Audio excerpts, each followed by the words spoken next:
and welcome to another edition of News Beats on NITV. I am Oluchi Madu. The nation is still in mourning over President Umoru Musa YarAdua, who died on Wednesday, the 5th of May 2010 at age 58.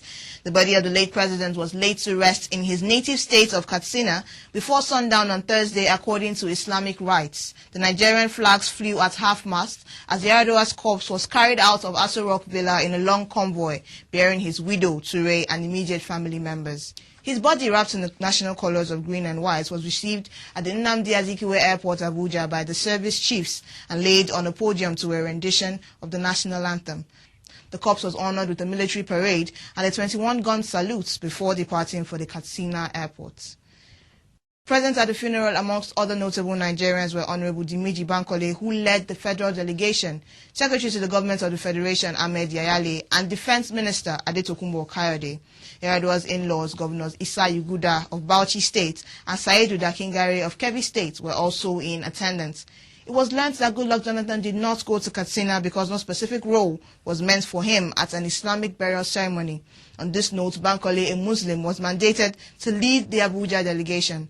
A source at the villa denied that Jonathan's absence had political undertones. 7 days of mourning have been declared by the federal government, in which time the Nigerian flags will continue to fly at half-mast.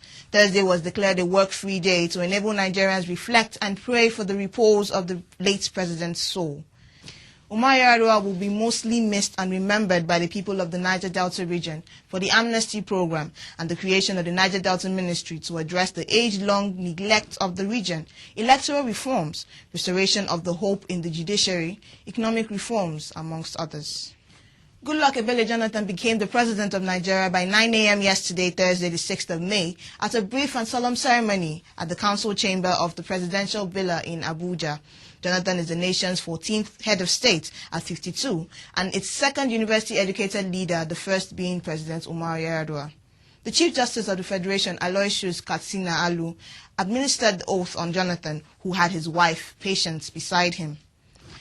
In his first address as the President and Commander-in-Chief of the Armed Forces, Jonathan commiserated with the family of YarAdua and lamented the loss of a boss, a friend, and brother. He said that YarAdua's contribution to political development and good governance would never be forgotten, as he left a profound legacy that provides a firm foundation for Nigeria's future. In this sorrowful period of mourning, world leaders have sent their words of condolence and sympathy to the immediate family of late Umoru Musa YarAdua and Nigerians as a whole. U.S. President Barack Obama on Thursday in his condolence statement said President YarAdua worked to promote peace and stability in Africa through his support of Nigerian peacekeeping efforts, as well as his strong criticism of undemocratic actions in the region. According to reports, the Nigerian flag at the Nigerian House in New York was lowered late on Wednesday as a mark of respect for the late president, and a condolence register has been opened at the Nigerian mission in New York. The United Nations Secretary General, Mr. Ban Ki-moon, has paid glowing tribute to President Umoru YarAdua, remembering him for his commitment to democratic governance and electoral reforms. Now, in other news, Raw Materials Research and Development Council has inaugurated the local organizing committee and stakeholders on National Summit on Moringa oleifera, a plant popularly known as the miracle tree or tree of life. Shayo Adebumi completes the story. Professor Bugaje of Abubakar Tafawa Balewa University, Bauchi, said moringa plant can be used in the treatment of water.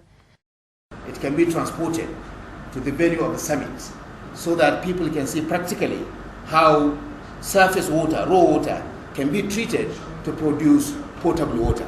It consists of 3 major units. There is a leaching tank whereby the seed cake of Moringa oleifera seeds, after the oil extraction, we send it into that batch extraction leaching tank, whereby we use water and a little bit of small amount of salt, very small amount in ppm, and then we extract the biocoagulant. The biocoagulants are basically protein molecules that are responsible for the coagulation and the flocculation and coagulation. So we have that unit.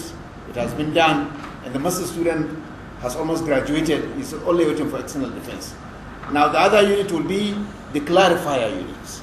We take the extract, we mix it with the raw water, and then we allow it to pass through a clarification unit.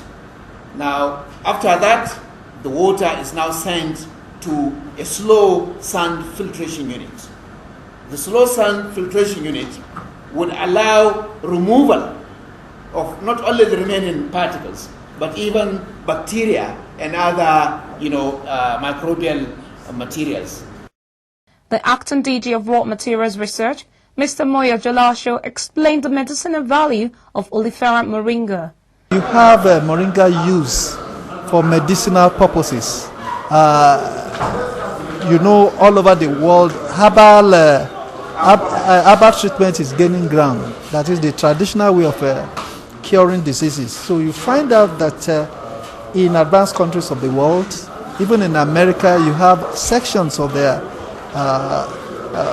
pharmaceuticals being devoted to this herbal thing, and you have moringa used extensively there.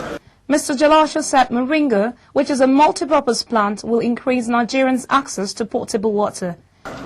Why not as many people as possible in places where you don't have this potable water, remote countries of the world, of this country, where to even get alum there and all that's a problem. You can have this kind of thing that's everybody. Therefore, 2015 or 2020 is not too far from now. If a local government, if we can develop this in at local governments, a huge number of people that will just go to a flowing water, just put their hand across the water and drink, we won't have that kind of problems. More than 75% or thereabouts will have access to water.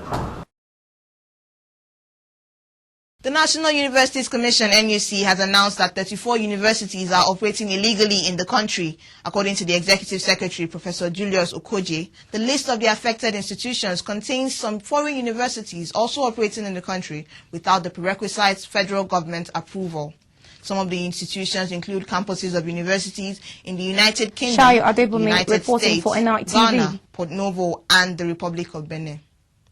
Okoje warned the public, especially parents and prospective undergraduates, to stay away from institutions on the list. He said the commission had already closed 7 other illegal universities operating in the country, while investigations and court cases were on 9 others. He warned that certificates obtained from these institutions would not be recognized for any purpose. The Nigerian Army will be presented with an accreditation certificate of the United Nations in recognition of its peacekeeping activities as a center of excellence for training in peace support operations. The event will hold in May 2010 in the United States.